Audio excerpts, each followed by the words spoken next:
In the fall of 2019, I bought a bright red Cessna 150. It took about 5 minutes to be dubbed the Little Red Rooster, or just Rooster for short. In the summer of 2020, almost every day the sun was shining and I wasn't working, I could be found out turning avgas into fun, having adventures with Rooster. Now I was having a great time exploring the skies, traveling back and forth to work, and visiting exciting and exotic airports like Ignies, Ontario.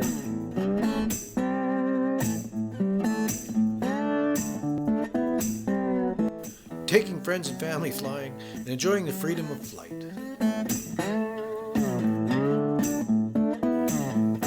Life was good, and I enjoyed every minute of flying with Rooster, but I'd always been dreaming of a much sportier airplane. For as long as I've been a pilot, I've been dreaming about having my very own RV6. Even though Rooster was a great plane, it was still just a trainer. Great for building time and enjoying the scenery, but it was time to start looking for something quicker. So in the spring of 2021, I stumbled across an ad for a Vans RV6 for sale in Morden, Manitoba. As soon as I was able, I jumped in my truck and I drove out to Morden to have a look. Once I was there, I met Charlie Golf Hotel Mike Bravo, a 2001 RV6. After a thorough inspection, I was quite pleased by the quality of the build. This plane ticked all the boxes.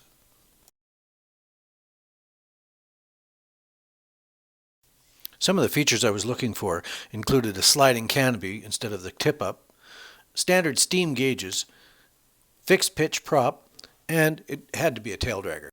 One of the other features that was needed was a full set of dual controls with brakes on both sides, as I was going to need some transition training.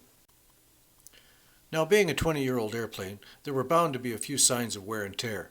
This was no Hangar Queen or Gold Lindy trophy-winning airplane. There were a few wrinkles in the upholstery and one or two scratches in the paint, but these were all cosmetic at worst, and the price reflected the condition. I knew going into this that I would require some training. After all, I was going from Rooster, a Cessna 150 trainer that's about as easy an airplane to fly as there is, and undoubtedly the most common trainer used in the world. These planes were built to be easy to fly, to an RV6, an aerobatic capable, fast, cross-country tail dragger. It's a little like going from a Pinto to a Ferrari, and I knew exactly where to go to get some training. When it comes to flight training schools in Canada, Harv's Air is about as good as it gets. I've flown a few different types of aircraft, lots of 150s and 152s, 172s, Warriors and Cherokees, and I even have a fair bit of float time in a Cessna 170 and a PA-12 Super Cruiser. I also have over 35 years of flying radio-controlled airplanes, designing them, building them, and flying. All sorts of planes, from indoor foamies to glow-powered sport planes, right up to quarter-scale warbirds and 3D aerobatic airplanes. Flying has been in my blood for as long as I can remember. But flying a tail dragger was a skill I knew I was going to need a little help with, so it was off to Steinbach for some more transition training out at Harv's Air. Right smack dab in the middle of Canada is Steinbach, Manitoba, home of Harv's Air, just about a mile south of the town. I got my private pilot's license here just over 20 years ago and came back a year or two later for a night rating. It's also a great place to get current again when you haven't been flying for a while and need to knock the rust off. Learning to fly at Harv's was a great experience, and Harvey Penner is a very interesting man. Although I did have a fair bit of tail dragger time, most of it was on skis, where the dreaded ground loop is a lot less likely. But I did have some time on wheels, in a Luscombe or two, and I learned the hard way they can be real challenging for a low-time pilot. So my first step was to get some tailwheel time with Jeff Bell and the Citabria out at Harv's. There are a lot of great instructors at Harv's, but I think I got the best they had for my transition training. Jeff Bell has a pretty cool second job as an instructor at Harv's. He also flies Harvards and a Stearman biplane when he's not flying the company RV10 or the very nice RV8 he built himself. So Jeff and I took the Citabria up for a check ride and some tailwheel training. So I just did a little over 3 hours in the Citabria. Yeah, my instructor didn't tell me to give up flying and take up sailing, so that's encouraging. First few landings were a little bit, they were They were interesting. We'll say that. They were interesting first few landings. But with time, I got a little better, a little smoother. He actually said he wouldn't even have trouble signing me off for solo in the airplane. Luke Penner and Jeff and I are going to jump in the RV10 and rip over to Morden and pick up my airplane. So, big day, kind of exciting. Once my introduction to tailwheel flying was done, Jeff, Luke and I hopped into the RV10 for a quick rip over to Morden, Manitoba to pick up my RV6. The RV10 is a very nice cross-country machine. It took no time at all to get to Morden. Once we were there, I rolled Hotel Mike Bravo out, and Luke and I jumped in and flew it back to Steinbach. With the Citabria training behind me, it was time for transition training into the RV6. For this, Luke Penner was going to be my instructor. Luke is the chief pilot at Harv's Air and an aerobatic champion. When he's not teaching people the finer points of flying, he can be found flying his Extra 300, practicing maneuvers and flying it right to the limit. Luke has been competing for some time now and is working towards representing Canada at the International Aerobatics Championships. I was pretty excited to have Luke as my instructor. He had all kinds of experience, and thankfully he had patience too. It's getting harder and harder for this old dog to learn new tricks. Once we got back to Steinbach, I knew the transition training was going to take some time, so I brought my camper to the airport and parked it behind the hangar so I'd have somewhere to stay, and I had a heck of a nice view. There are always local and international students at Harv's, and they were glad to meet another fellow flyer. Fez even treated us to his famous Kenyan barbecue chicken, a secret family recipe he brought with him all the way from Kenya. And some evenings we were even treated to our own air show, as Luke would practice aerobatics in his Extra 300. Harv's Air is a family-owned and operated flying school with 2 locations based in Steinbach, Manitoba and St. Andrews, both just outside of Winnipeg. For over 46 years, Harv's has been offering flight training in the safest, most enjoyable way possible. And now it was my turn for some training. Luke and I started out with some upper air work, getting a feel for how responsive the RV was and getting comfortable with its handling characteristics. Myself, Pop Tango Oscar, taxiing to the run-up area. So yeah, just make sure you get your aileron input sorted out before, just a hair of aileron input. Just kind of lean that way a little bit. That's full, so yeah. Yep. It took some time to get used to how responsive it was. We don't say twitchy. Don't jerk it around. So Dutch rolls, or rolls around a point. Okay. So the objective here is that we're going to roll the airplane continuously left, right, Yeah, so you want to just use foot pressure in the same direction.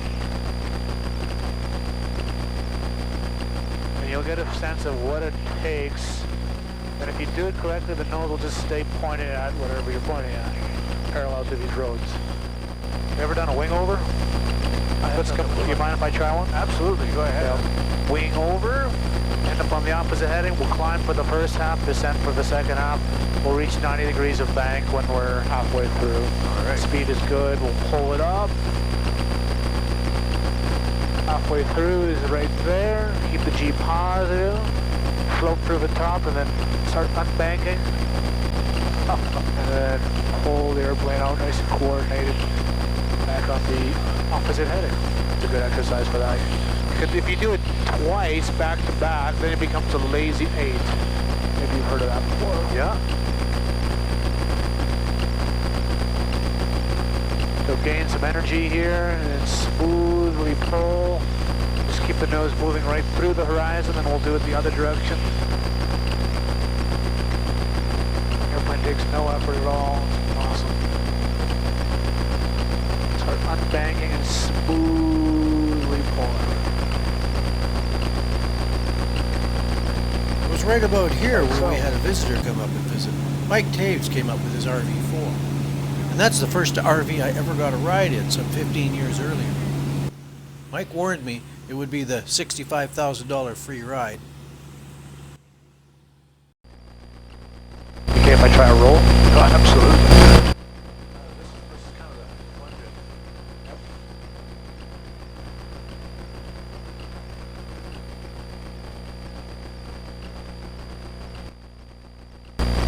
Pitch up a lot more than I expected. Absolutely, yeah, good job. Keep the G positive. 30 degrees nose up, unload the stick, roll it. G is positive the entire way through. Look at the G meter. Just like a Bob Hoover roll. Doing rolls in my own RV with Luke Penner was a great motivator to learn how to fly this airplane. Just sit there. But nailing those landings would take some practice. Alright, I think we're recording. Okay. I got my climate zone turned on here. Okay. So, next day, more flying. Set. Here we go. Yeah, so just as you apply power a little more right rather than yesterday. Just a bit. Whatever it takes. Yeah, pretty slow. Change it. Nailing the landings took a lot of time. The higher speeds and being a tailwheel plane made it a challenge for this old dog.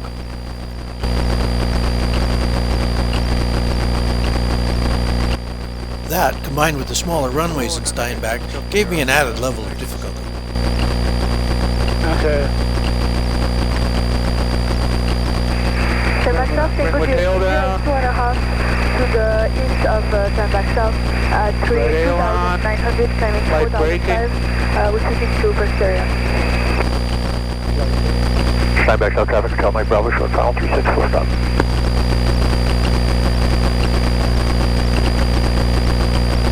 And for the numbers, just keep a touch of power on just to give you a little more time to bring it down.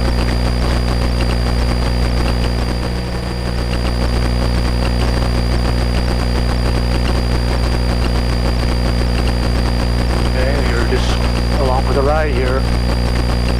You gotta make it happen. Yeah, so just bring a bit more power on, bring that tail back up, and then just fly it on. It all has to be done fairly timely, but it's not too dramatic. Over the course of the summer, and after many hours of training with Luke, I started to feel confident in my abilities. The landings were getting much smoother. I was finally getting a feel for it, and it seemed that I just might be able to get a handle on this airplane after all. Steinbach South, Indy Yankee Lima, early downwind 18, touch and go. Oh, a little bit of a block. Why don't you brake a little more, and then we can backtrack and exit there. It's just Launch pad. And my takeoff rolls were improving with every flight. Nice and straight, right down the center line. nice. Watching for birds. Yep.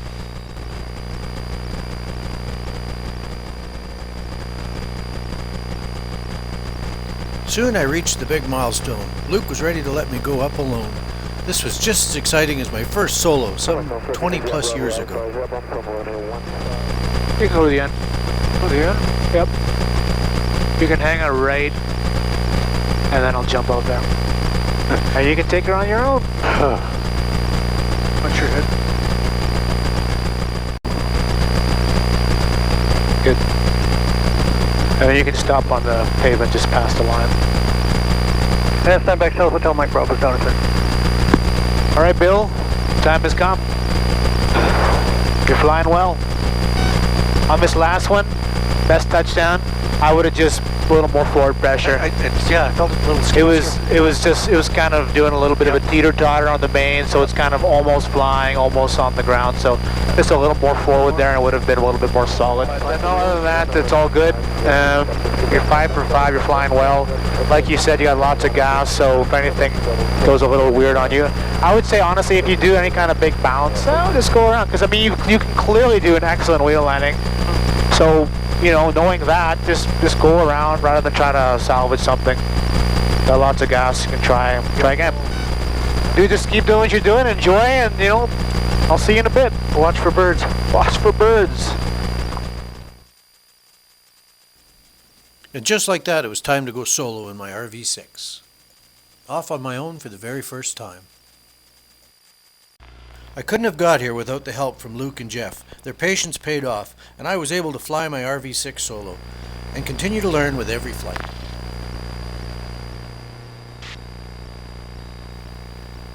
Takeoff performance with only me in the airplane was impressive, and the climb rates were outstanding.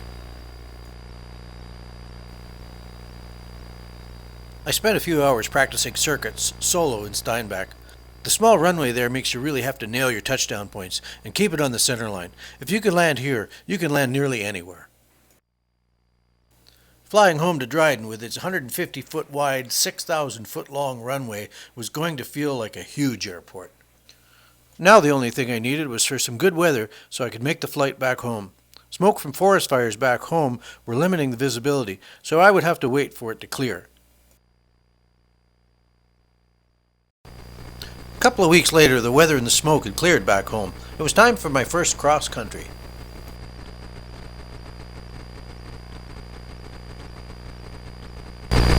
All right.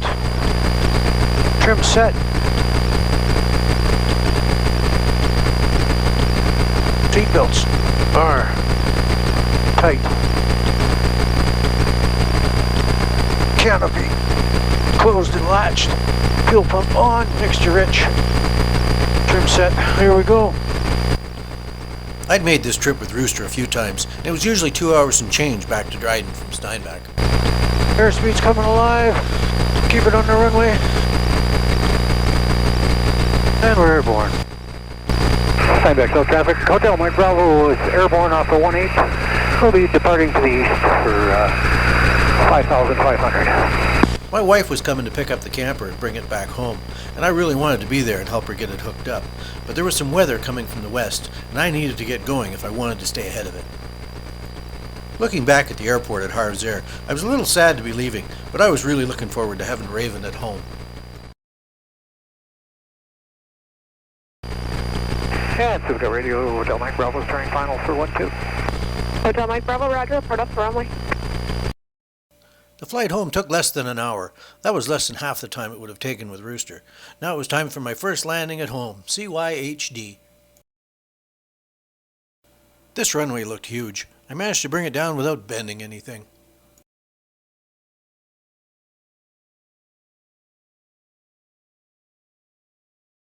It felt good to be back home, and although my dual flying was done for now, I was still learning with every flight. And then something kind of weird happened. And Supercut Radio, Dryden, RV6 Hotel Mike Bravo is down and clear on Alpha. Hotel Mike Bravo, roger. Nice flight. Thank you. There's something I hadn't heard before. The pilot of the Bearskin Metro liked my RV6. Raven spent the rest of the summer at her new home at CYHD. With fall fast approaching, I managed to get some indoor accommodations for Raven inside a very nice hangar owned by Provincial Helicopters. She'll be snug as a bug in here for the winter and ready to fly as soon as we get some nice weather.